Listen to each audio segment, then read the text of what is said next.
जय हिंद एवरीवन, स्वागत है आप सभी का। आज हम करते हैं जेई मेन का जो 23 फरवरी को एग्जाम हुआ था उसका फिजिक्स वाला पोर्शन मैं आप सभी को डिस्कस कराने वाला हूं। काफ़ी मतलब मैं ही कहूँगा कि इजी टू मॉडरेट रहा था। बहुत सारे क्वेश्चंस आपको जो देखने को मिले थे इसमें, कई आपके बहुत ही मतलब बेसिक लेवल के क्वेश्चन थे। अगर आप लोगों को कॉन्सेप्ट की क्लियरिटी एकदम होगी तो आप क्वेश्चन को आसानी से अंजाम दे सकते हैं। तो चलिए फिर स्टार्ट करते हैं। आप देख लीजिएगा, मात्र एक या दो क्वेश्चन ही ऐसे होंगे जो इस सेक्शन में जो 23 फरवरी इस शिफ्ट में जो पूछे गए हैं वो आपके लिए टफ होंगे। चलिए स्टार्ट करते हैं। आपके सामने सबसे पहला जो क्वेश्चन है 26 का।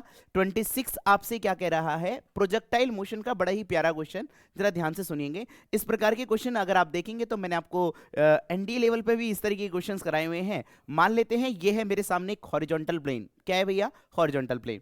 इस हॉरिजॉन्टल प्लेन में आप ये देखेंगे, अगर मैं किसी भी ऑब्जेक्ट को इस तरीके से फेंकता था, मोशन अंडर ग्रेविटी, मान लेते हैं थीटा एंगल पर फेंका है, तो ये जाकर कुछ इस तरीके से गिर जाता था। बोलो बात क्लियर, यस और नो? अब मैंने आपसे क्या कहा कि सर जब आपने इस ऑब्जेक्ट को फेंका तो इसकी काइनेटिक एनर्जी कितनी थी बच्चे? यहां पर काइनेटिक एनर्जी कितनी थी? आप बोलेंगे सर के थी। यहां पर मास कितना है मेरे बच्चे? मान लेता हूं मास ऑफ द बॉडी कितना दे रखा है मुझे? एम। अब हमारे सामने क्या कह रहा है? वेलोसिटी कितनी है? u का स्क्वायर। यानी कि जब मेरे सामने इनिशियल पोजीशन थी तो उस टाइम काइनेटिक एनर्जी कितनी दे रखी थी भैया? k दे रखी थी। और आपसे कहा गया हॉरिजॉन्टल से कितना एंगल बना रहा है? 60 डिग्री, यानी कि थीटा का मान पूछा गया है। आपसे पूछा गया कि kinetic energy of the ball, ball की काइनेटिक एनर्जी कितनी हो जाएगी जब ये आपका हाईएस्ट पॉइंट पर पहुंच जाएगा।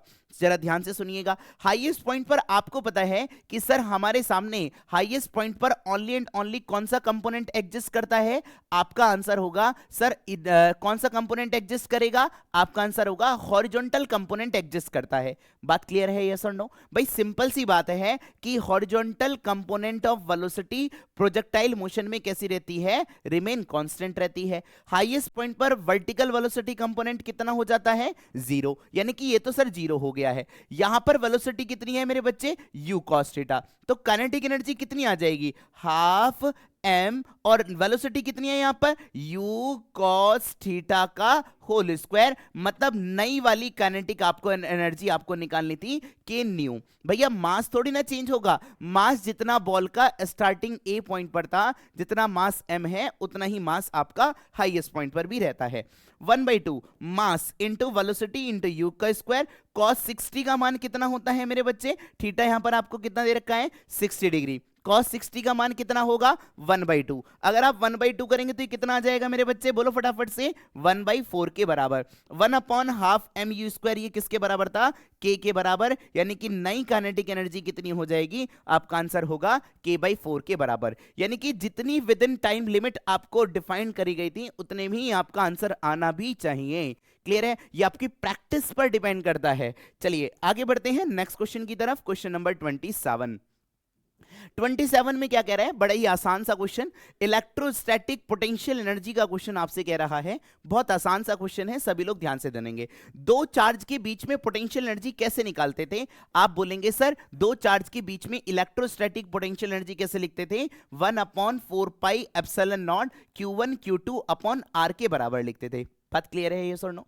एक चार्ज आपको कितना दे रखा है? 7 माइक्रोकुलाम, और दूसरा चार्ज आपको कितना दे रखा है? -4 माइक्रोकुलाम। इनके बीच की डिस्टेंस, अगर ये -7 पर रखा है और ये +7 पर रखा है, मैं x वाला कोऑर्डिनेट वेरी कर रहा है, y और z कितने हैं मेरे बच्चे? 0 0 हैं। अब जरा ध्यान से सुनेंगे, सर यहां पर इन दोनों के बीच की डिस्टेंस कितनी हो जाएगी? आप सिंपल सी बात है, आप मुझे ये समझिए, ये ओरिजिन है, ये ए पॉइंट का पॉइंट है 2 सेंटीमीटर और बी पॉइंट है आपके सामने -2 सेंटीमीटर पर। यानी कि इन दोनों के बीच की डिस्टेंस कितनी हो जाएगी? आप बोलेंगे सर 4 सेंटीमीटर के बराबर होगी। बात क्लियर है, यस और नो? मतलब डिस्टेंस का जो गैप होगा वो किसके बराबर होगा? 4 का। यहां पर कितना दे रखा था? 7 सेंटीमीटर और +7 और -7। बस आपको इतना ही समझना था यहां पर। तो आर कितना आ जाएगा मेरे बच्चे? 14 सेंटीमीटर आ जाएगा। तो निकालते हैं मेरे बच्चे, जरा ध्यान से सुनेंगे। 1/4 पाई एप्सिलॉन नॉट का मान 9 × 10⁻⁹। Q1 कितना है 7 और ये कितना है भैया 4, यानी कि 7 गुणा 10 की घात -6 माइक्रो कुलाम को कुलाम में जरूर बदलिएगा 10⁻⁻6 अपॉन आर। आर कितना है मेरे बच्चे, आपका आंसर होगा 14 सेंटीमीटर है। सेंटीमीटर को मीटर में बदलिए 10⁻⁻2 के बराबर। क्लियर है भैया। अब यहां से आपका आंसर क्या आ जाएगा, जरा ध्यान से सुनेंगे। यहां पर आंसर क्या आ जाएगा आपके सामने, ये आपके सामने 6 और 6 12 12 12, ये आ गया आपके सामने 10⁻⁻12 -2 से -2 ये कैंसिल हो गया, मतलब यहां पर कितना बचा मेरे बच्चे, बोलिए भैया, ये -2 यहां पर बचा -10। क्लियर है भैया। मैंने यहां पर 12 था, ये 2 कट गया तो कितना बचा 10, और ये कितना है 9, ये कितना है -1, यानी कि एक 10 नीचे भी आएगा। बात क्लियर है भैया। ऊपर कैलकुलेशन में कितनी रह जाएगी 10⁻⁻1 डिवाइड बाई 10 कर दीजिएगा, आंसर आ जाएगा यहां पर। 7 दूनी कितना हो गया भैया 14, 2 दूनी 4 यहां से, और 2 पंजे 10, तो यानी कि कितना आ जाएगा 5 कम 5 और बचेंगे 4, 5 अट्ठे 40, यानी कि कितना आ जाएगा मेरे बच्चे -1 पॉइंट। माइनस साइन के साथ क्यों आता है, क्योंकि यहां पर हमें जो वर्क डन करना पड़ता है अगेंस्ट द इलेक्ट्रिक फील्ड करना पड़ता है, जिसकी वजह से आपको पोटेंशियल एनर्जी कैसे देखने को मिलती है, this work done can be stored as a potential energy. Clear everyone. आगे बढ़ते हैं नेक्स्ट क्वेश्चन की तरफ, कोई भी दिक्कत नहीं हुई होगी इस क्वेश्चन में भी।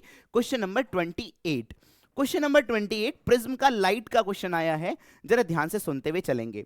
सबसे पहले उसने क्या कहा कि sir minimum deviation angle prism का रिफ्रैक्टिव इंडेक्स। भाई जैसे ही आपसे क्वेश्चन पढ़ते जाइए तुरंत आपका हाथ चलना चाहिए भाई। कितना दे रखा है मेरे बच्चे, √3 के बराबर। ठीक है सर, बहुत अच्छी बात है। n बराबर सर मुझे तो इतना पता है sin i upon sin r होता है। बात क्लियर है, यस और नो। जब भी प्रिज्म का क्वेश्चन आ जाए आपको सबसे बेसिक से अंडरस्टैंडिंग क्या करेंगे, sin i upon sin r लगाएंगे। अब यहां पर आई का एंगल कितना दे रखा है, मुझे आई नहीं दे रखा है। Minimum deviation angle is equal to the prism angle. Minimum deviation angle किसके बराबर दे रखा है, ए के बराबर दे रखा है। बात क्लियर है, यस और नो।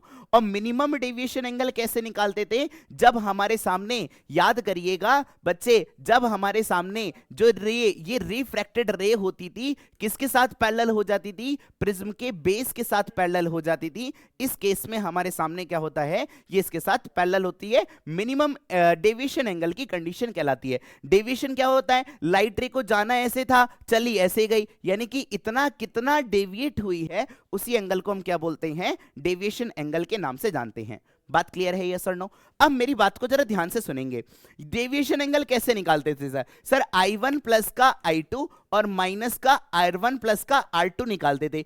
डेविएशन, मिनिमम डेविएशन में I1 किसके बराबर, I2 के बराबर, R1 किसके बराबर, R2 के बराबर, और हमें पता है 2R किसके बराबर आता है भैया, A के बराबर। ये भी आपको समझ में आना चाहिए भाई। अब यहां पर डेल्टा मिनिमम है मेरे बच्चे, जरा ध्यान से सुनेंगे। ये तो A के बराबर ही दे रखा है। I1 प्लस I2 कितना हो जाएगा 2I, और ये R1 प्लस R2 कितना हो जाएगा 2R। 2R की जगह मैं क्या लिख सकता हूं मेरे बच्चे, A के बराबर। बात क्लियर है, यस और नो। भाई सिंपल सी बात है, उसने क्या कहा, क्वेश्चन को पढ़िए, क्वेश्चन की गरिमा को समझने की कोशिश करिए कि सर आपसे कह रहा है R1 प्लस R2 यहां पर मिनिमम डेविएशन के केस में इंसिडेंट एंगल इमर्जेंट एंगल के बराबर हो जाता है, और दोनों रिफ्रैक्टेड एंगल क्या हो जाते हैं, सेम हो जाते हैं। अब यहां पर ये आ जाएगा आपके सामने 2i बराबर कितना हो जाएगा 2a, 2 से 2 कैंसिल करिए, यानी कि सर i का मान कितना आ गया मेरे बच्चे, a के बराबर आ गया है। आपसे क्या पूछ रहा था, एंगल ऑफ प्रिज्म, मतलब a का मान पूछ रहा है। अगर मुझे i का मान दिया होता तो मेरा काम चल जाता भाई। अब यहां पर मुझे थोड़ा सा रिफ्रैक्टिव इंडेक्स के रूप में जरा ध्यान से सुनिएगा कि सर i का मान किसके बराबर है, a के, और r किसके बराबर है, a के टर्म में ही यूज करिए इसको। कितना आ जाएगा मेरे बच्चे, r बराबर हो जाता है a/2 के बराबर। बात क्लियर है क्या। अब आपको यहां पर ये भी थोड़ी सी बेसिक अंडरस्टैंडिंग मैथ्स की समझ में आनी चाहिए। sin 2 theta 2 sin theta cos theta के बराबर, तो आप मुझे ये बताएंगे, जरा ध्यान से सुनिएगा भैया। यहां पर ये आया मेरे सामने, sin a को मैं क्या लिख सकता हूं, आप बोलिए जरा ध्यान से, sin a को मैं क्या लिख सकता हूं, बोलिए। यहां से हो जाएगा 2 sin a/2, और इंटू में कितना हो जाएगा, cos में a/2। बात क्लियर है क्या। sin a/2 से sin a/2 कैंसिल, यानी कि cos a/2 का मान किसके बराबर आ गया, आप बोलेंगे सर √3/2 के, और √3/2 cos में कितने की वैल्यू होती है, आप बोलेंगे सर cos 30 की वैल्यू होती है। तो यहां से ए का मान कितना आ जाएगा भैया, ए का मान कितना आ जाएगा 60 डिग्री, यानी कि कौन सा ऑप्शन हो जाएगा, ब्रेवो ऑप्शन यहां पर एकदम सही होता है। आप देखिए जरा ध्यान से कि सर हमारे सामने ऐसा कोई एलिमिनेशन मेथड भी आप इस्तेमाल कर सकते हैं कि प्रिज्म एंगल जनरली कितना होता है, आपके सामने 60 डिग्री होता है, आप सबको पता है। इक्विलैटरल ट्रायंगल के लिए हम यहां पर चीजें एक्सप्लेन करते थे। क्वेश्चन नंबर 29, क्वेश्चन नंबर 29 बड़ी ही शानदार इक्वेशन दे रखी है, ट्रांसवर्स वेव की इक्वेशन दे रखी है भाई। आपको पता होना चाहिए स्ट्रिंग के अंदर कैसी वेव बनती हैं। आप बोलेंगे सर ट्रांसवर्स वेव बनती हैं, क्यों बनती हैं? ऑब्वियस सी बात है, आप इसको डिस्प्लेसमेंट क्या दे रहे हैं, वाई डायरेक्शन में, वेव कहां जा रही है, एक्स डायरेक्शन में। यानी कि इसका मतलब ये है कि सर ये जो आपको वेव देखने को मिलेगी ये कैसी होगी मेरे बच्चे, ट्रांसवर्स वेव होगी। ये तो समझ में आती है सर बात। अब इसकी डिस्प्लेसमेंट इक्वेशन मुझे कुछ इस तरीके से दे रखी है, y, x और t का कोऑर्डिनेट दे रखा है, 4 sin इतना दे रखा है। मैं इसको कंपैरिजन करता हूं डायरेक्ट भाई। यहां पर y बराबर कैसे कंपैरिजन करोगे, बोलो फटाफट से। y बराबर a sin omega t plus का kx। अब आप मुझे ये बताइए, ये हमारे सामने दोनों ही पॉजिटिव कोऑर्डिनेट है, इसका मतलब वेव कहां जा रही है मेरे बच्चे, बोलो फटाफट से। अगर मेरा x वाला क्या है, पॉजिटिव कोऑर्डिनेट है, यानी कि वेव कहां जा रही है भैया, नेगेटिव x में जा रही है। बात क्लियर है, यस और नो? यानी कि मेरे सामने या तो माइनस वाला ही आंसर आएगा। अब यहां पर या तो -60 हो सकता है या तो -30 हो सकता है। अब ये भी बात क्लियर है क्या, बात क्लियर है यस और नो भाई? भाई सिंपल सी बात है, y बराबर a sin omega t plus kx लिखा है, इसका मतलब वेव जो है वो आपकी किस डायरेक्शन में जा रही है, नेगेटिव x डायरेक्शन में जा रही है। इतनी बात समझ में आनी चाहिए भाई, क्लियर? अब मेरे सामने ओमेगा का मान ये हो जाएगा ओमेगा t और ये हो जाएगा मेरे बच्चे k के बराबर। क्लियर है भैया? k क्या होता था हमारे सामने, ओमेगा तो है सर 600 के बराबर, 600 और k का मान कितना है 20 इंटू 10 टू की पावर -3 और इतने mm को मिलीमीटर को मीटर में कैसे कन्वर्ट करेंगे भैया, आपका आंसर होगा 10 टू की पावर -3 का मल्टीप्लाई करके। अब यहां पर क्वेश्चन को हम कैसे सॉल्व करेंगे, जरा ध्यान से सुनेंगे कि सर मेरे सामने यहां पर क्वेश्चन को सॉल्व करने के लिए आपको पता है k बराबर क्या होता है, आप बोलेंगे सर 2 पाई बाय लैम्डा, ये तो सबको पता था। बात क्लियर है यस और नो? अगर मैंने एक f का ऊपर और एक f का नीचे मल्टीप्लाई करा, कोई दिक्कत क्या? ये बन गया आपके सामने क्या, एंगुलर वेलोसिटी, और ये क्या बन चुकी है मेरे सामने, v बन चुका है। बात क्लियर है यस और नो? यानी कि v k बराबर अगर मेरे सामने 2 पाई बाय लैम्डा के बराबर है, 2 पाई बाय लैम्डा के बराबर है, मैंने एक f का ऊपर एक f का नीचे, यानी कि ओमेगा अपॉन v के बराबर, मुझे तो v चाहिए था, v बराबर कितना आ गया सर, ओमेगा अपॉन k के बराबर। बात क्लियर है क्या भैया? अब यहां से ओमेगा कितना है मेरे बच्चे, बोलो फटाफट से। ओमेगा है सर 600 और ये कितना है भैया 2 पाई बाय लैम्डा के बराबर, यानी कि k का मान मुझे दे रखा है 20 इंटू 10 टू की पावर -3 इंटू 10 टू की पावर -3। बात क्लियर है क्या भाई? अब यहां पर ये आ जाएगा मेरे सामने mm में, ये आएगा मेरे सामने mm में। अब मुझे mm को मिलीमीटर को मीटर में कन्वर्ट करने के लिए क्या करेंगे भाई, 2 पाई बाय लैम्डा, लैम्डा नीचे आएगा ना, तो यानी कि मुझे क्या करना पड़ेगा, जरा ध्यान से सुनिएगा, लैम्डा ऊपर आना चाहिए था, और ऊपर का मतलब जो मल्टीप्लाई होगी 10 टू की पावर -3 की, वो कहां पर होगी भैया, ऊपर की तरफ होगी। ये कैंसल भैया, 0 से 0 कैंसल, यहां से कितना आ जाएगा भैया 30, वो प्लस का आएगा या माइनस का आएगा, आपका आंसर होगा सर माइनस का आएगा, क्योंकि वेव कौन सी डायरेक्शन में जा रही है, नेगेटिव x डायरेक्शन में जा रही है। बात क्लियर है यस और नो? अगला क्वेश्चन बड़ा ही आसान क्वेश्चन आपका, इस प्रकार का क्वेश्चन आपको देखने को मिलेगा, डेफिनेटली देखने को मिलेगा, क्योंकि आप कई क्वेश्चन इसके अगर आप प्रीवियस ईयर क्वेश्चन करे होंगे तो डेफिनेटली आप इस क्वेश्चन को भी आराम से अंजाम दे सकते थे। कैसे करा जाएगा, जरा ध्यान से सुनेंगे। मैक्सिमम परसेंटेज एरर क्या होता था भाई, सिंपल सी बात है, ई का फंक्शन मुझे कैसा दे रखा है, अल्फा की पावर 3 और ई की पावर -बीटा टी के बराबर दिया है। बात क्लियर है यस और नो? अब मैंने क्या करना है, जरा ध्यान से सुनेंगे, मैं दोनों तरफ लॉग लेता हूं या ln लेता हूं। अगर मैंने दोनों तरफ लॉग लिया है, ये हो जाएगा ln e, ये हो जाएगा ln अल्फा का होल क्यूब प्लस का कितना हो जाएगा, बोलो फटाफट से, ln e की पावर -बीटा टी के बराबर। कोई दिक्कत क्या भाई? जैसे ही एक्सपोनेंशियल फंक्शन आता है और मुझसे कहा जाता है कि परसेंटेज एरर या एरर निकालिए, तो मैं क्या करूंगा, वहां पर कुछ इस तरीके से लॉग ले लेता हूं। ये कितना आएगा मेरे बच्चे, बोलो फटाफट से। ln e किसके बराबर आ जाएगा सर, ये आ जाएगा मेरे सामने 3 ln अल्फा माइनस का बीटा टी के बराबर आ गया। बात क्लियर है क्या भाई? माइनस ln e का मान कितना होगा? 1 के बराबर। अब अगर मैं इसका पार्शियली डिफरेंशिएट करूंगा तो कितना आएगा? डेल्टा e अपॉन ई 3 डेल्टा अल्फा अपॉन अल्फा और माइनस साइन कितना आएगा बोलो फटाफट से? बीटा इंटू डेल्टा टी के बराबर। किसी को कोई दिक्कत क्या मेरे भाई? अब यहां से आपको क्या चाहिए था? आपको चाहिए था बी का ई के मान में maximum percentage error. Maximum percentage error के लिए आपको जो भी कोई भी वैल्यू मैक्सिमम कब होगी, जितने भी निगेटिव साइन है उसको हम ऑटोमेटिकली क्या कर देंगे भैया? प्लस के अंदर कन्वर्ट कर देंगे। तो कर दीजिए भैया, माइनस का प्लस कर दीजिए। हमें परसेंटेज एरर पूछा है, दोनों तरफ 100 का मल्टीप्लाई। सर यहां पर भी 100 का मल्टीप्लाई होगा। बोलो बात क्लियर, यस और नो? यानी कि beta into delta T into 100। किसी को कोई दिक्कत मेरे भाई? अब यहां पर हमें टी और किस में दे रखा था? अल्फा में तो परसेंटेज एरर दे रखा था 1.2, यानी कि delta alpha upon alpha multiply by 100 का मान दिए रखा है मुझे 1.2। यानी कि अब जरा ध्यान से सुनेंगे, अब मुझे क्या करना पड़ेगा? अगर मुझे टी में निकालना पड़ेगा तो टी का मैं नीचे और टी का ऊपर मल्टीप्लाई कर सकता हूं। बात क्लियर है यस और नो? अब यानी कि ई में परसेंटेज एरर बस आ गया है मेरे भाई, क्वेश्चन का आंसर आ गया है आपके सामने। यानी कि ई में जो परसेंटेज एरर आएगा ये वाली वैल्यू कितनी दे रखी है सर? 1.2 के बराबर। ये वाली वैल्यू कितनी दे रखी है? आप बोलेंगे सर 1.6 के बराबर। क्लियर है? टाइम कितना दे रखा है? 5 सेकंड पर पूछ रहा था।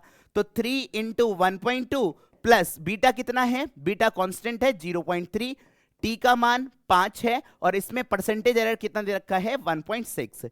ये कितना आ जाएगा? 3.6। 16 पंजे कितना हो जाएगा? 80, यानी कि आ जाएगा 8। यानी कि 3.6 प्लस का 2.4, आंसर कितना आ गया भैया आपके सामने? 6% यहां पर सही आंसर होता है। अगला क्वेश्चन बढ़ते हैं। आप देख सकते हो कि आप क्वेश्चन को अप्रोच किस तरीके से कर रहे हैं। आगे बढ़ते हैं नेक्स्ट क्वेश्चन की तरफ। Question number 31, photo electric effect का बड़ा ही शानदार क्वेश्चन, जरा ध्यान से सुनेंगे। रद्दी क्वेश्चन में से है, जरा ध्यान से सुनेंगे क्या कह रहा है कि सर वर्क फंक्शन दे रखा है 2.414 इलेक्ट्रॉन वोल्ट, स्टॉपिंग पोटेंशियल दे रखा है 2 electron volt. What is the wavelength of electromagnetic wave? Sir जो हम यहां पर इंसिडेंट लाइट करते थे वो किसके बराबर होता था? बोलो फटाफट से। वर्क फंक्शन का प्लस का मैक्सिमम काइनेटिक एनर्जी के बराबर होता था। बात क्लियर है क्या भैया? अब हमारे सामने हमें तो ये चाहिए ही नहीं, और इसको मैं न्यू को क्या लिख सकता हूं? S C Y lambda. Lambda ही आपको निकालना है भाई। बात क्लियर है? अब आप कैसे निकालोगे? 1240 इतने इलेक्ट्रॉन वोल्ट नैनोमीटर। बात क्लियर है क्या भैया? देख लीजिए भैया, एचसी का मान गिवन है, वो आपसे कैलकुलेशन नहीं कराना चाहता मेरे भाई। यहां से लैम्डा बराबर फाई का मान ई प्लस ये मैक्सिमम काइनेटिक एनर्जी कितनी होती थी? ई वी नॉट के बराबर। वी नॉट क्या है यहां पर? Stopping potential. स्टॉपिंग पोटेंशियल क्या होता था? जिस पर हमारे सामने मैक्सिमम काइनेटिक एनर्जी वाला इलेक्ट्रॉन भी कैथोड रे से एनोड रे की तरफ नहीं पहुंच पाता है। अब फाई का मान कितना दे रखा है? आप बोलेंगे सर फाई का मान दे रखा था मुझे, वर्क फंक्शन दे रखा था कितना? 2.14 प्लस ई का मान हमारे सामने ई ही रहने दीजिए, इलेक्ट्रॉन वोल्ट। ई वी का मान वी नॉट कितना दे रखा है? 2, यानी कि आ जाएगा 2 इलेक्ट्रॉन वोल्ट के बराबर। क्लियर है भैया? अब यानी कि 12442 अपॉन लैम्डा इतने eV nanometer that is equal to 4.14 eV के बराबर है। ईवी से ईवी कैंसिल। बात क्लियर है क्या भैया? अब यहां से लैम्डा कितना आ जाएगा? 1242 को आपको 14.14 से डिवाइड करना है। पॉइंट हटाएंगे, ऊपर 2 जीरो लगाएंगे। ये कितनी बार जाएगा? 4 का 3 से मल्टीप्लाई करेंगे, 4 3 12, तो 300 का आंसर आ जाएगा। एग्जैक्ट आंसर आएगा एकदम। क्वेश्चन नंबर यहां पर 31 का कौन सा ऑप्शन सही होता है? डेल्टा ऑप्शन यहां पर एकदम सही होता है। अगला बढ़ते हैं क्वेश्चन नंबर 32। भाई आसान सा क्वेश्चन आया है जेईई मेंस में, इस प्रकार के क्वेश्चन आने तो नहीं चाहिए भाई। जरा ध्यान से सुनेंगे कि सर हमारे सामने रोटेशनल मोशन क्या होता था। रोटेशनल मोशन में मुझे क्या निकालना है? ये कह रहा है power delivered by the applied torque. Power torque के द्वारा कैसे निकाली जाती है? आप मुझे जरा ध्यान से बताइएगा कि सर अगर कोई ऑब्जेक्ट पावर बराबर, हमें इतना पता है पावर बराबर होता है वर्क डन अपॉन टाइम। बात क्लियर है क्या? सिंपल सा बताता हूं। अब वर्क कैसे निकालते हैं? वर्क कैसे निकालते थे याद करिएगा। सर हमारे सामने वर्क बराबर होता था फोर्स इनटू डिस्प्लेसमेंट। ठीक है, यहां पर लीनियर पावर है या रोटेशनल पावर है? आपका आंसर होगा रोटेशनल पावर है।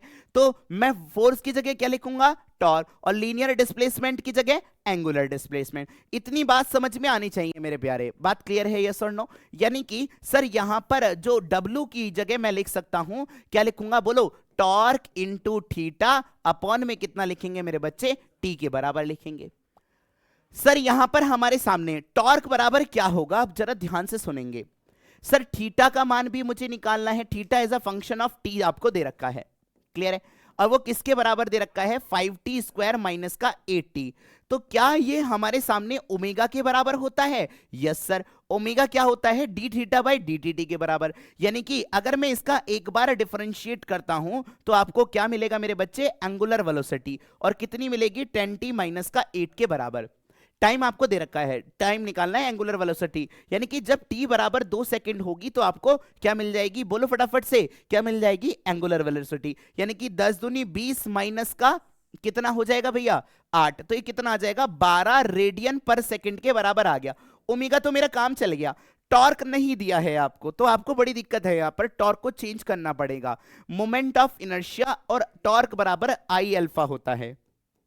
बात क्लियर है, यस और नो? इनटू में कितना आ गया मेरे बच्चे? ओमेगा के बराबर। किसकी बात कर रहा है? सर्कुलर डिस्क की बात कर रहा है। डिस्क का मोमेंट ऑफ इनर्शिया कितना होता है? आपका आंसर होगा mr²/2 के बराबर होता है। क्या मैं अल्फा निकाल सकता हूं? बिल्कुल निकाल सकता हूं। अल्फा कब आता था? एंगुलर एक्सेलरेशन होता था change in angular velocity upon time के बराबर। यहां पर change in angular velocity omega अगर आपके सामने 10t-8 है, तो आप जब इसका डिफरेंशिएट करेंगे तो अल्फा का मान कितना आ जाएगा? आप बोलेंगे सर 10 के बराबर आएगा। बात क्लियर है, यस और नो? यानी कि मैंने यहां पर 10 लिख दिया है। मल्टीप्लाई बाई क्या लिखोगे भैया? यहां पर ओमेगा का मान कितना है? 12। यहां से 2 से काटिएगा, कितना आएगा? 6। तो कितना आ जाएगा? 6 धाम 60, यानी कि कितना आ जाएगा भैया? 60 mr² के बराबर। बहुत आसान सा क्वेश्चन था, उम्मीद करूंगा कि सभी बच्चों ने कर लिया होगा। आगे बढ़ते हैं नेक्स्ट क्वेश्चन की तरफ। क्वेश्चन नंबर 33 आपके सामने, बर्नौली की इक्वेशन पर क्वेश्चन। भाई दिमाग तुरंत आपका क्वेश्चन पर हिट करना चाहिए। जैसे ही क्वेश्चन आप देखें तुरंत आपको लगना चाहिए कि ये कहां से पूछा गया है, क्लियर है? और मैं इसमें शुरुआत किस तरीके से करूं? भाई सिंपल सी बात है, फ्लो ऑफ वाटर पाइप की बात कर रहा है, हमारे सामने हॉरिजॉन्टल की बात कर रहा है। आपको पता है कि सर इस सेक्शन पर, किसी भी सेक्शन पर kinetic energy plus potential energy plus का हमारे सामने बोलिए प्रेशर एनर्जी का क्या होता है? समेशन कांस्टेंट के बराबर होता है। बात क्लियर है क्या? अब हमारे सामने ये भी पूछ सकता था, आयलर ने जो आयलर की इक्वेशन आई थी उसी को हमने जब इंटीग्रेट करा था तो हमें क्या मिला था भैया? बोलो फटाफट से, क्या मिला था? हमें बर्नौली की इक्वेशन देखने को मिली थी, क्लियर है? स्टार्ट किसने करी थी? लैग्रांजे नाम के साइंटिस्ट ने। अब यहां पर जो पहले पर काइनेटिक जो टोटल एनर्जी होगी वो किसके बराबर होगी? सेकंड की एनर्जी के बराबर होगी। क्लियर है? अब हम कैसे निकालेंगे? सर P1 अपॉन रो जी प्लस का क्या लिखो बोलो?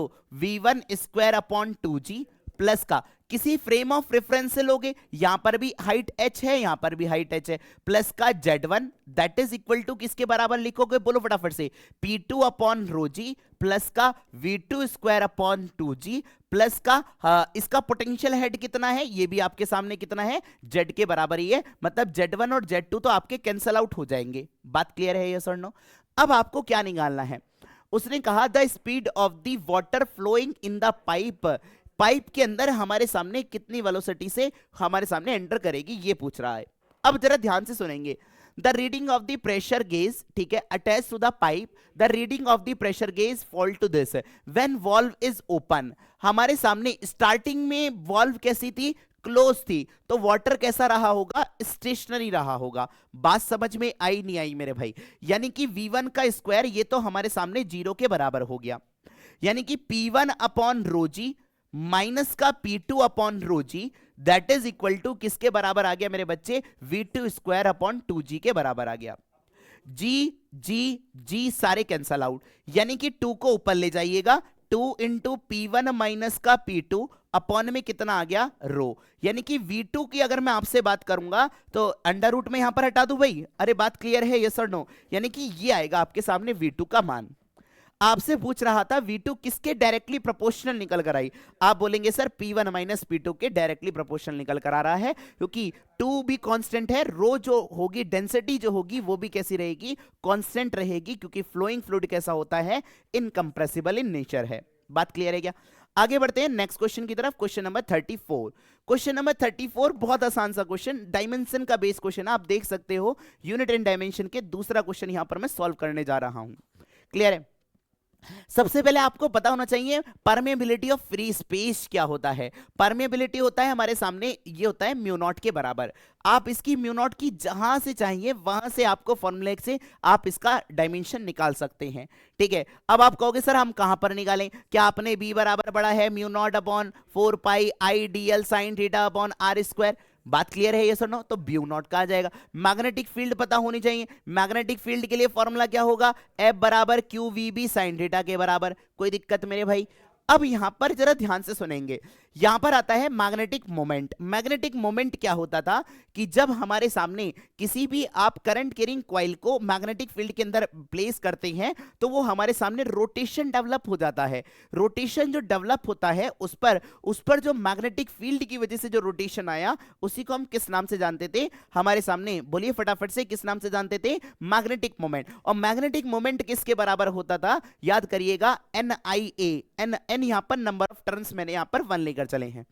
आई करंट का कितना हो जाएगा यहां पर A, और एरिया का कितना होगा भैया L square. A into L square, देख लो मेरे भाई कहां आंसर आ रहा है। अब आप कहोगे सर आपने तो पेपर देख रखा था मेरे भाई तभी तो आंसर आ गया भाई। नहीं भाई, यहां पर आप देख सकते हैं C का ऑप्शन डायरेक्टली, मैंने क्वेश्चन को पहले ही अटेम्प्ट कुछ इस तरीके से करा था, यानी कि तीसरे का यहां पर चौथा ऑप्शन है, तीसरे का चौथा कोई आपको दिखाई दे रहा है भैया, यानी कि चार्ली का यहां पर फोर्थ ऑप्शन होता है, यानी कि फोर्थ ऑप्शन यहां पर एकदम सही होगा।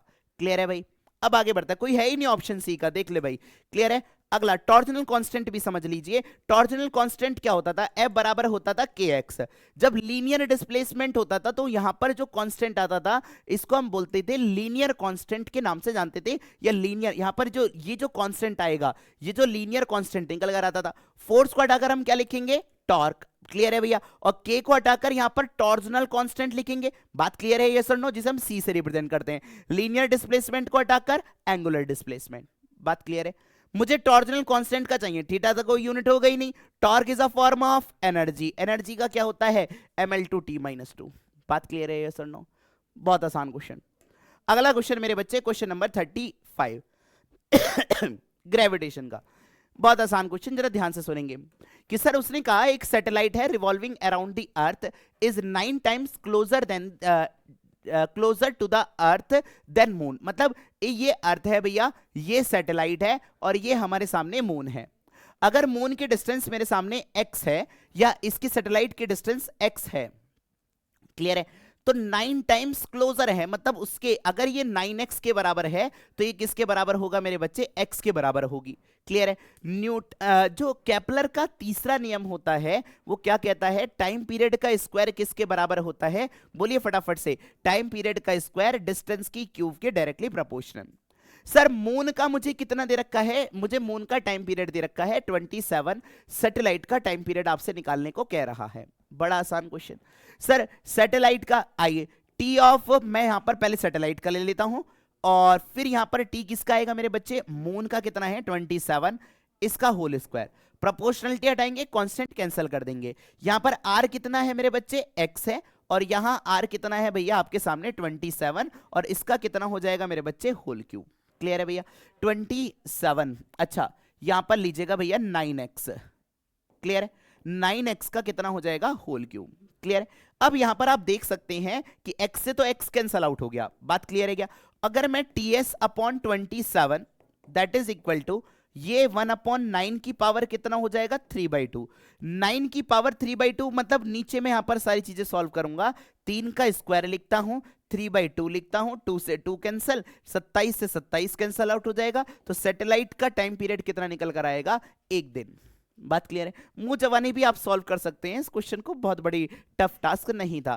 क्वेश्चन नंबर 36 आपसे क्या कह रहा है कि सर जब भी हम किसी भी डाइपोल को रोटेट कराते हैं तो रोटेशन के दौरान जो हम वर्क डन लिखते हैं वो कैसे लिखते थे, याद करिएगा, PE cos θ1 माइनस का cos θ2। बात क्लियर है क्या भैया?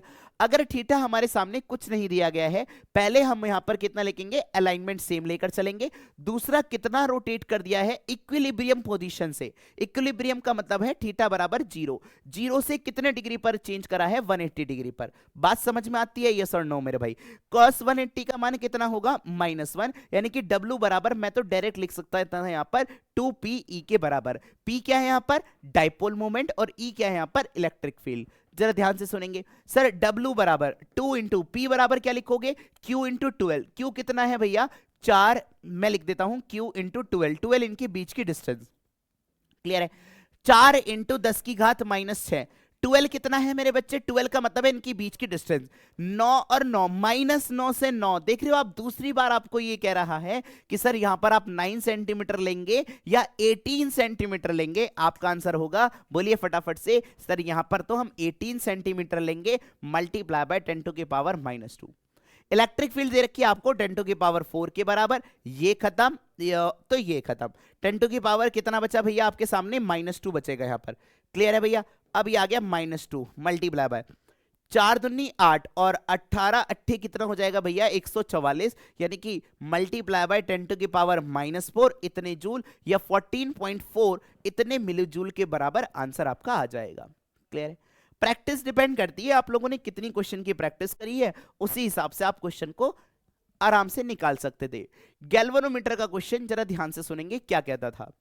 बड़ा ही बेसिक सा क्वेश्चन, आप जरा ये बताइए, अमीटर के अंदर कन्वर्ट करना है करंट की बात कर रहा है, full scale display.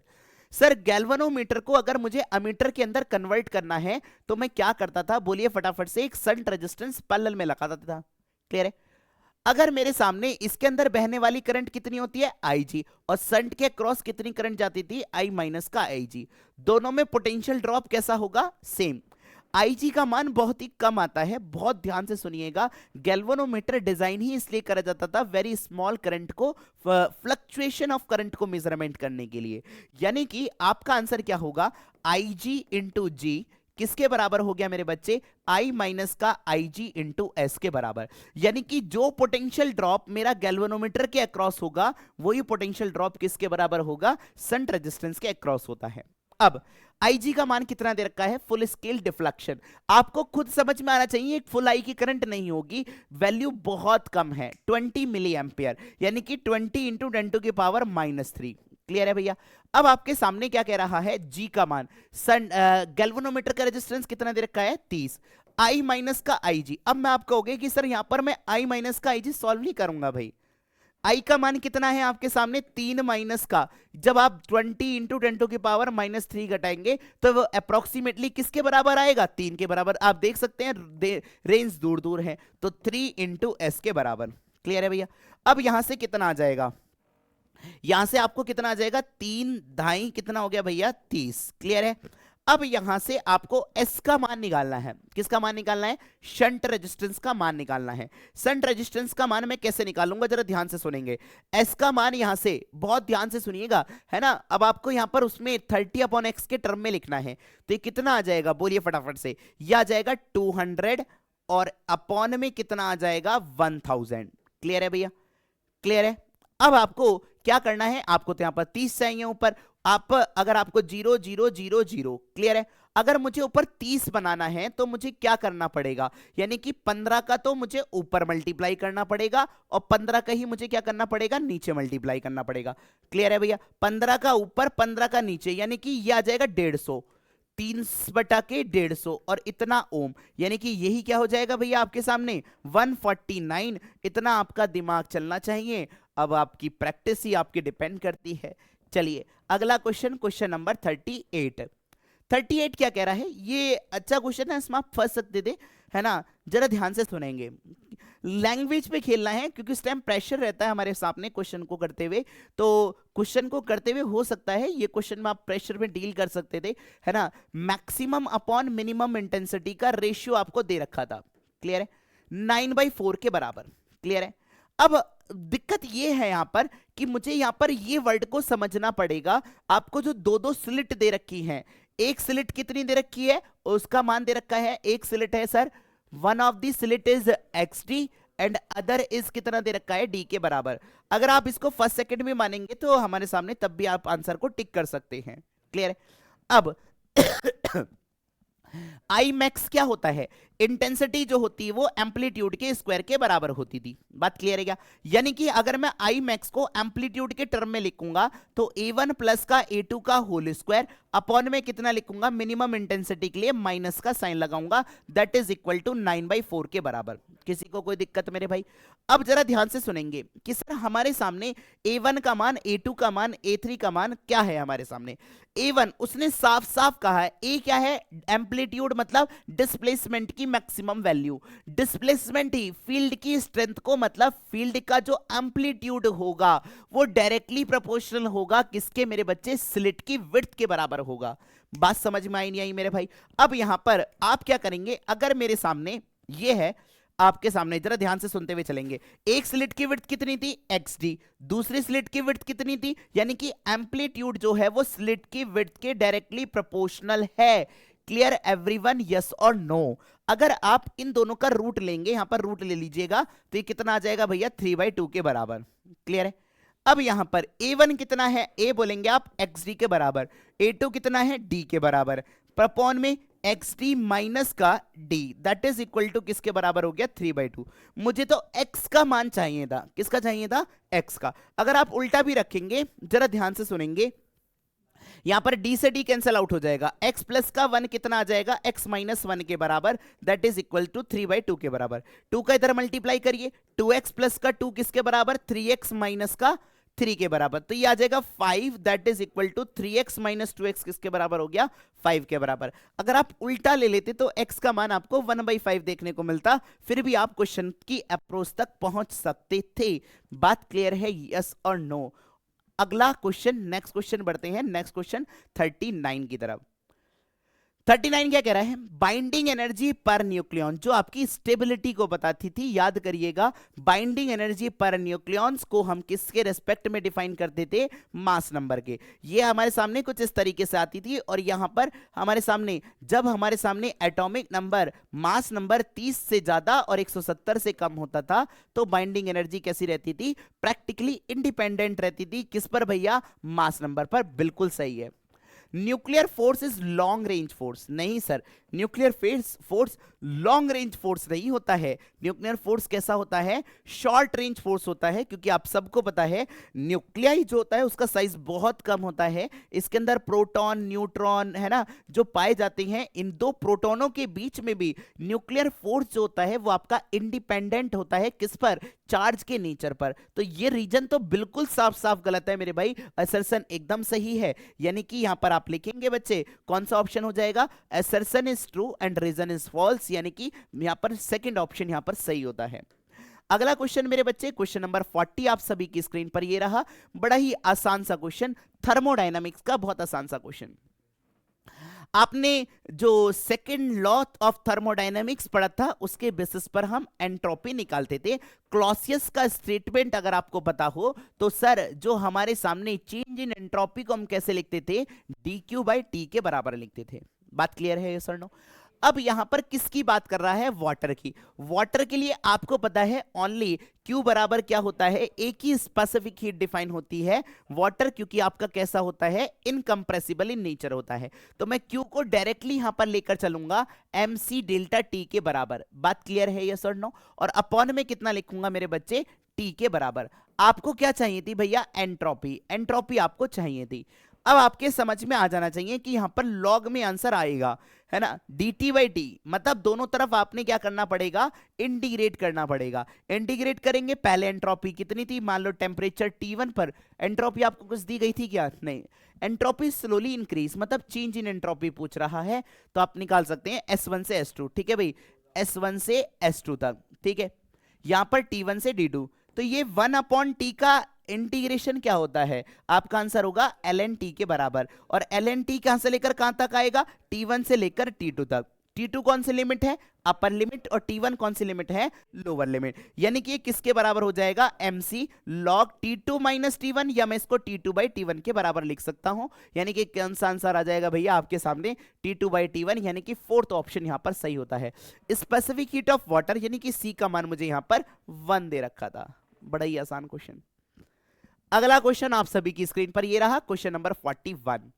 Question number 41 को कैसे ट्रीट करेंगे, आप ये बताइए। Current flowing through the battery, बड़ा ही आसान क्वेश्चन है। जब तक कुछ नहीं कहा जाता है, डायोड को कैसा माना जाता है, बोलिए फटाफट से, आइडियल डायोड माना जाता है। और आइडियल डायोड का मतलब ये होता है कि सर इसके अक्रॉस जो इसका जो रेजिस्टेंस होता है वो कितना होता है, नियरली इक्वल टू 0। अगर रेजिस्टेंस नियरली इक्वल टू 0 है, यानी कि यहां से करंट निकलेगी चीन टपाक टमटम करते हुए, तो यहां पर करंट जाएगी। जो करंट जाएगी यहां पर क्या होगा मेरे बच्चे, बोलो। यहां पर जो आपको वायर एक किसकी तरह बिहेव करेगा, जिसका रेजिस्टेंस 0, यानी कि इसके अक्रॉस पोटेंशियल ड्रॉप भी 0 होगा। और क्या होगा मेरे बच्चे, बोलो फटाफट से, यानी कि ये किसकी तरह बिहेव करेगा, कुछ नहीं है, बस लगा के आपको डराया गया है, कनेक्टिंग वायर की तरह बिहेव करेगा। क्लियर है भैया।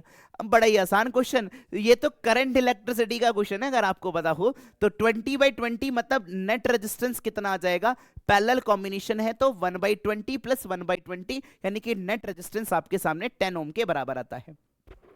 अब आपने क्या करना था कि सर करंट निकालनी थी। V टोटल बराबर क्या होता है, IR। टोटल वोल्टेज कितना दे रखा है सर, 5। टोटल करंट निकालनी है, ये कितना है भैया, 10 के बराबर। यानी कि 1/2 का मतलब कितना हो गया, 0.5 एम्पियर के बराबर। क्लियर है भाई। आगे बढ़ते हैं नेक्स्ट क्वेश्चन की तरफ, क्वेश्चन नंबर 42। क्वेश्चन नंबर 42 क्या कह रहा है, जरा ध्यान से सुनेंगे। सर आपके सामने कह रहा है इलेक्ट्रोमैग्नेटिक वेव है जिसकी फ्रीक्वेंसी इतनी दे रखी है। ठीक है भाई, बहुत अच्छी बात है। Travel in free space along the this, मतलब फ्री स्पेस में फ्रीक्वेंसी चेंज नहीं होती है, बहुत अच्छी बात है। Travel in along the positive x direction, ठीक है। इलेक्ट्रिक फील्ड वेक्टर कितना दे रखा है, मतलब इलेक्ट्रिक फील्ड मतलब इधर ट्रेवल कर रही है, यानी कि V बराबर होता है E क्रॉस B के बराबर। अगर E का है मेरे सामने, बोलो फटाफट से, Y डायरेक्शन में, मतलब J कैप में। तो और ये कहां जा रही है मेरे बच्चे, एक्स डायरेक्शन में, पॉजिटिव एक्स डायरेक्शन में।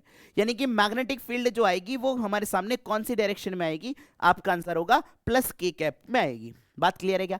अब यहां पर यानी कि बी जेड दे रखा है, जेड ही दे रखा है, कोई और कंपोनेंट दे रखा होता तो मैं हटा देता हूं उसको, ठीक है।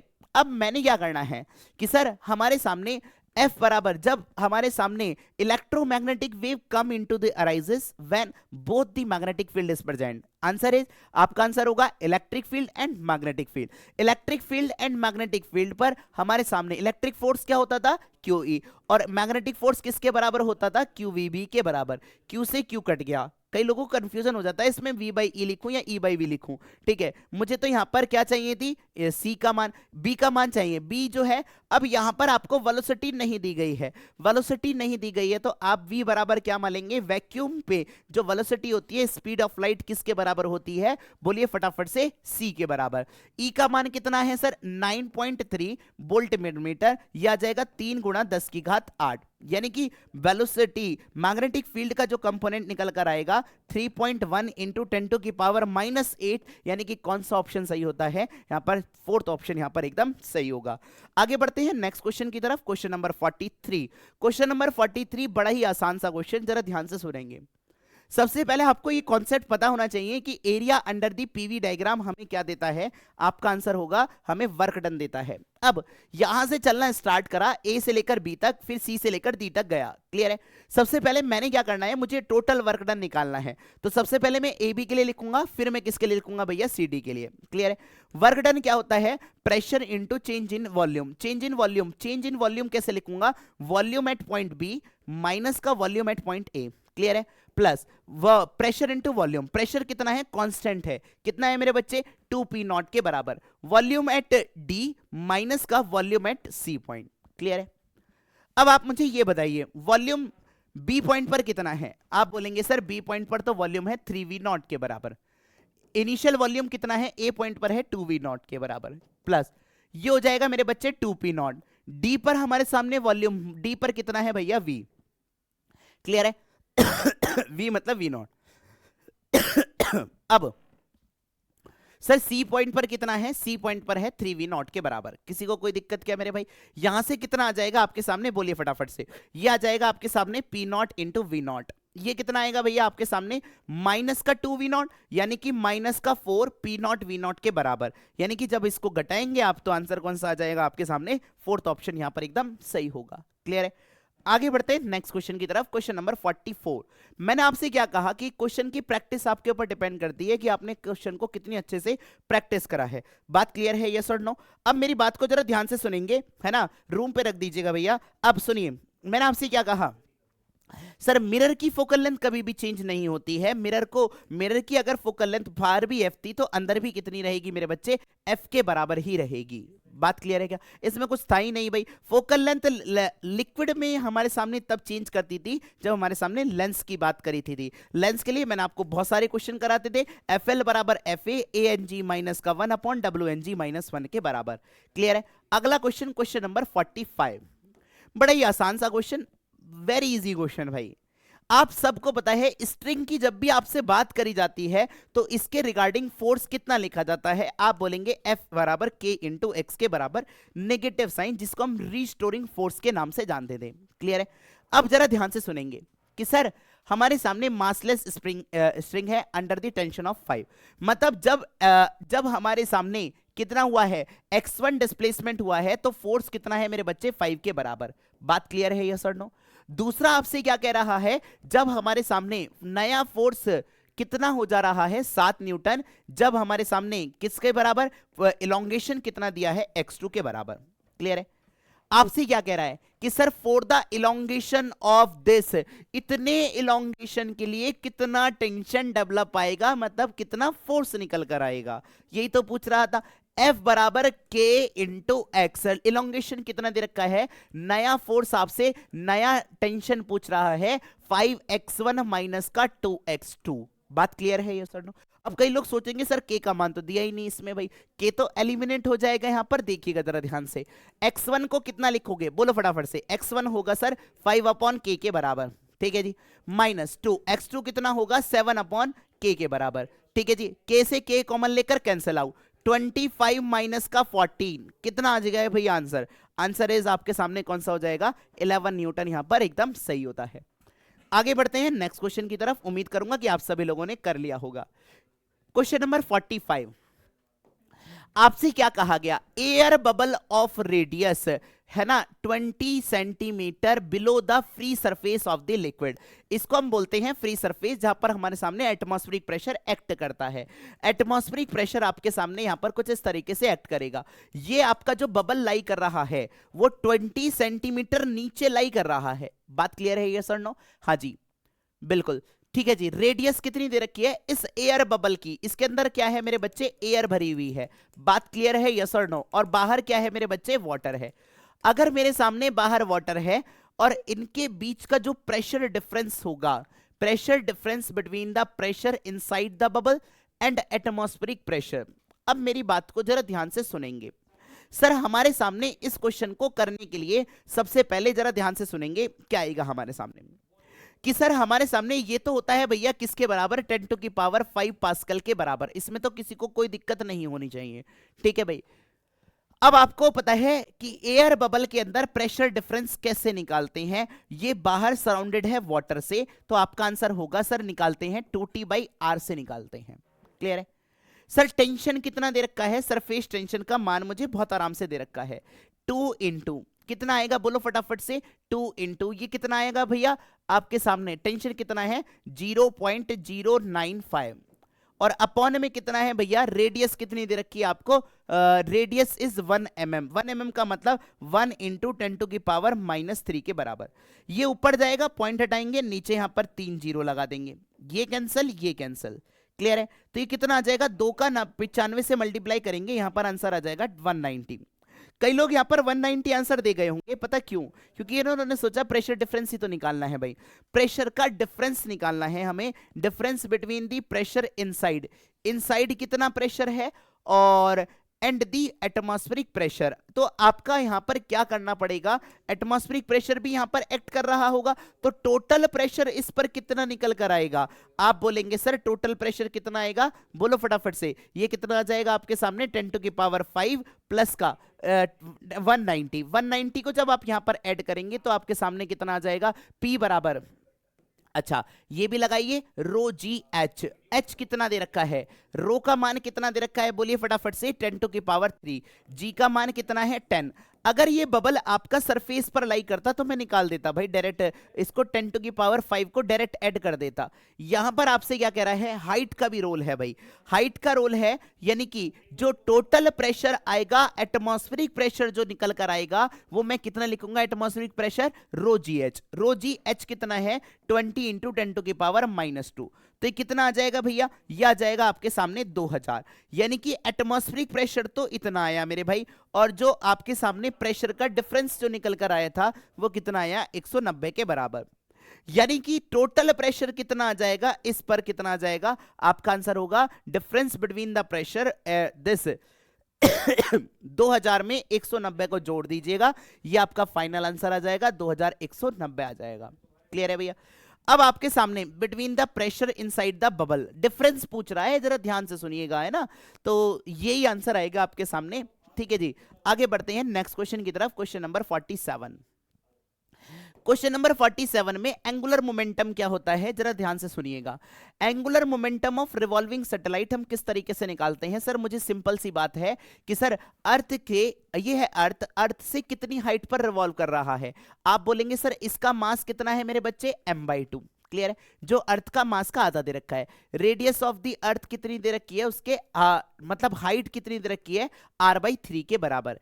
एंगुलर मोमेंटम निकालना है, एंगुलर मोमेंटम आप कैसे निकालेंगे, आप बोलेंगे सर एंगुलर मोमेंटम का सिंपल सा फॉर्मूला होता है mv/r के बराबर। मास कितना है मेरे बच्चे वो, ठीक है, v × r। ठीक है भैया, अब यहां पर जो इसका r कितना है मेरे बच्चे, r प्लस का रेडियस कितनी रेडियस में रिवॉल्व कर रहा है, बात क्लियर है यस और नो। यानी कि मास कितना है, रिवॉल्विंग सैटेलाइट का पूछ रहा है ना, angular momentum of the satellite is इतना दे रखा है, तो x का मान पूछा है आपसे, बात क्लियर है यस और नो।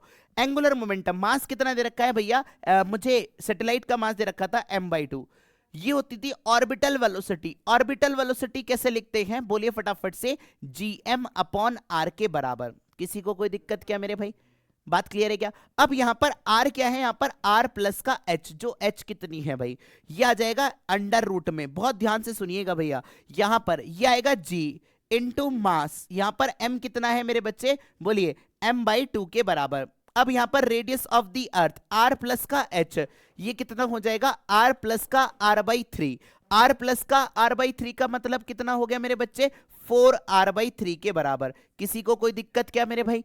अब यहां से ये आ गया मेरे सामने, ये आ गया आपके सामने क्या, एंगुलर वेलोसिटी। रेडियस कैसे निकालोगे, रेडियस लिखोगे r प्लस का r/3 मतलब 4r/3 के बराबर।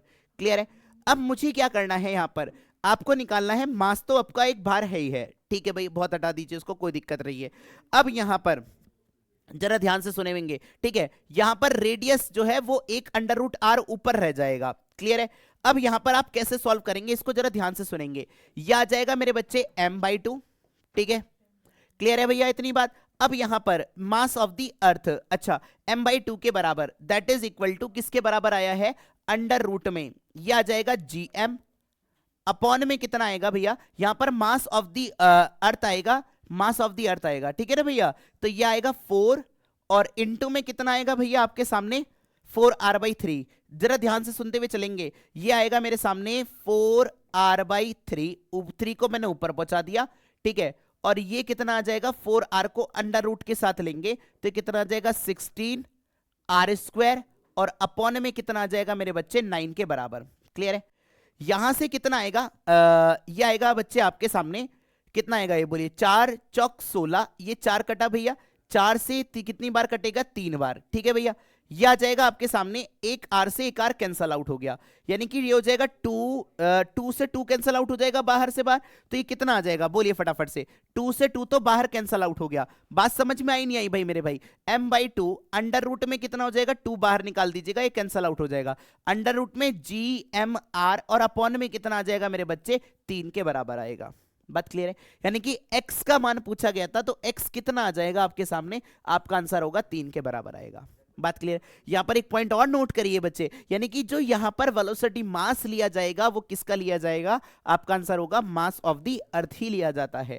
क्लियर है, क्योंकि हमारे सामने रिवॉल्विंग सैटेलाइट जो होता है वो मास पर कैसा होता है, इंडिपेंडेंस होता है। क्लियर है, आगे बढ़ते हैं क्वेश्चन नंबर 48। क्वेश्चन नंबर 48 में क्या कह रहा है, study charge in steady state की बात कर रहा है। स्टडी स्टेट के अंदर, इसके अंदर करंट कैसी होगी भैया, कांस्टेंट। अगर करंट कांस्टेंट होगी यानी कि मुझे इसके अंदर क्या निकालना है कि charge on the capacitor. Charge कैसे निकालूं सर मैं इसके अंदर, अगर स्टडी स्टेट होगी यानी कि हमारे सामने चार्ज यहां पर कुछ इस तरीके से मुझे चार्ज निकालना है। Q बराबर क्या होता है बोलिए फटाफट से, Q बराबर होता है CV। C का मान तो दे रखा है मुझे 8 माइक्रोफेरेड। अगर मुझे इसके अक्रॉस पोटेंशियल ड्रॉप पता चल जाए कितना हुआ है, जो पोटेंशियल ड्रॉप 10 ओम के अक्रॉस होगा वही इसके अक्रॉस होगा। बात क्लियर है यस और नो, क्योंकि दोनों कौन से कॉम्बिनेशन में है, पैरेलल कॉम्बिनेशन। अब यहां से करंट जाएगी, डेफिनेटली करंट जाएगी, तो स्टडी स्टेट है यानी कि करंट हमारे सामने, टोटल करंट यहां पर कुछ इस तरीके से आपको देखने को मिलेगी। बात क्लियर है यस और नो, यानी कि सर हमारे सामने ये जो टोटल करंट, मैं यहां से करंट का मान निकाल सकता हूं कि करंट यहां पर कितनी आई है। जो पोटेंशियल ड्रॉप इस रेजिस्टेंस के अक्रॉस होगा वही वही पोटेंशियल जो होगा वो इसकी रीडिंग निकल कर आएगी। ठीक है जी, अब यहां पर यानी कि आपको 10 ओम के अक्रॉस पोटेंशियल निकालना है। कैसे निकालोगे, V बराबर होता है IR। V कितना है 5, I मुझे निकालना है, ये कितना दे रखा है 5 और 15, 15 और 10 कितना हो जाएगा भैया 25 के बराबर। यानी कि I का मान कितना आएगा मेरे बच्चे 1/25, मतलब 1/5, मतलब 0.2 एम्पियर के बराबर। बात क्लियर है। Charging and discharging of capacitor आपने पढ़ा होगा, यानी कि स्टडी स्टेट में इस पर कोई भी हमारे सामने आपको करंट देखने को नहीं मिलेगी। बात क्लियर है यस और नो। अब मुझे यहां पर करंट आपके सामने आ गई, अब आप मुझे बताइए, यानी कि करंट गई यहां पर कितनी मेरे भैया 0.2 एम्पियर, यहां पर कुछ इस तरीके से गई, तो यहां पर भी कितनी जाएगी 0.2 एम्पियर, यहां पर भी कितनी जाएगी 0.2 एम्पियर, यानी कि इसके अक्रॉस कितना पोटेंशियल आएगा 15 दूनी 30, यानी कि 3 वोल्ट निकल कर आएगा। यहां पर कितना पोटेंशियल निकल कर आएगा 10 दूनी 20, यानी कि 2 वोल्ट के बराबर। बात क्लियर है, टोटल तो 5 होना चाहिए, ये भी आप इस बात से भी वेरीफाई कर सकते हैं। तो पोटेंशियल कितना आया मेरे बच्चे 2, यानी कि कितना आंसर आ जाएगा मेरे बच्चे 8 दूनी 16, यानी कि कितना आंसर आ गया 16 microcoulomb is the correct answer. Clear है, आगे बढ़ते हैं नेक्स्ट क्वेश्चन की तरफ। अगला question, question number 49। Question number 49 आपसे क्या कह रहा है, बड़ा ही आसान सा क्वेश्चन। क्या कह रहा है भैया, देख लेते हैं, पढ़ लेते हैं एक बार कि सर पोटेंशियल डिफरेंस, कई लोग देख के है ना कहेंगे कि यार इतना बड़ा क्वेश्चन है कैसे पढ़ूं भाई, है ना। तो जैसे जैसे क्वेश्चन कहता जा रहा है मैं वैसे वैसे लिखता जा रहा हूं। पैरेलल प्लेट कैपेसिटर की बात कर रहा है, कैपेसिटेंस कितना दे रखा है 2.5 माइक्रोफैराड के बराबर। डाइलेक्ट्रिक कांस्टेंट कितना दे रखा है, वो मुझे 1 के बराबर दे रखा है। Produce a instantaneous displacement current of, मतलब डिस्प्लेसमेंट करंट का मान दे रखा है मुझे, कितना दे रखा है बोलो फटाफट से, डिस्प्लेसमेंट करंट कितनी दे रखी है 0.25 मिली एम्पियर, मिली मतलब 10⁻³ के बराबर। क्लियर है। Intervening space between the capacitor plate, magnitude of the rate of change of potential difference. Clear है। अब आप कैसे निकालेंगे बोलिए जरा ध्यान से भाई, आप मुझे ये बताइए कि डिस्प्लेसमेंट करंट कब आती थी। आप बोलेंगे सर जब हमारे सामने करंट एक टाइम वेरिंग करंट होती थी जिसको हम डिस्प्लेसमेंट करंट के नाम से जानते थे, जो इलेक्ट्रिक फील्ड के वेरी कराने पर बहती थी। Q बराबर CV, बहुत आसान से क्वेश्चन। क्या मैं इसको टाइम से डिवाइड कर सकता हूं, यस सर। कैपेसिटर चार्ज का कांस्टेंट रहेगा, dV/dt मुझे पोटेंशियल डिफरेंस निकालना है, magnitude of the rate of change of potential difference.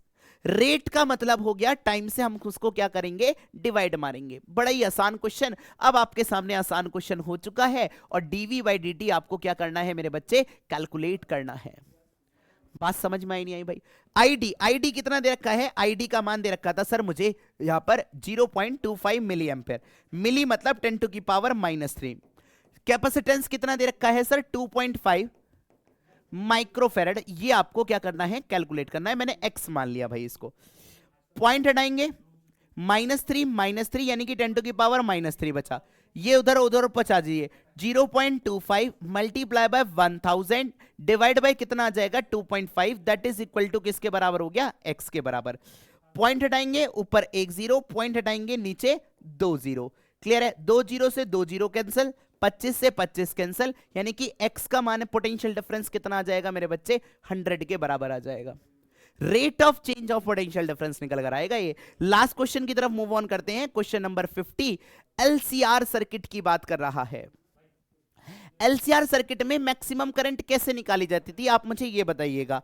Angular velocity पूछ रहा है, एंगुलर फ्रीक्वेंसी पूछ रहा है। कई लोग इसमें कंफ्यूज हो जाते हैं भाई, एंगुलर वेलोसिटी पूछ रहा है या एंगुलर फ्रीक्वेंसी पूछ रहा है? आपका आंसर होगा एंगुलर वेलोसिटी पूछ रहा है, क्योंकि आंसर किस में दे रखा है मेरे बच्चे? बोलो, रेडियन पर सेकंड में दे रखा है। रेडियन पर सेकंड किसका यूनिट होता है?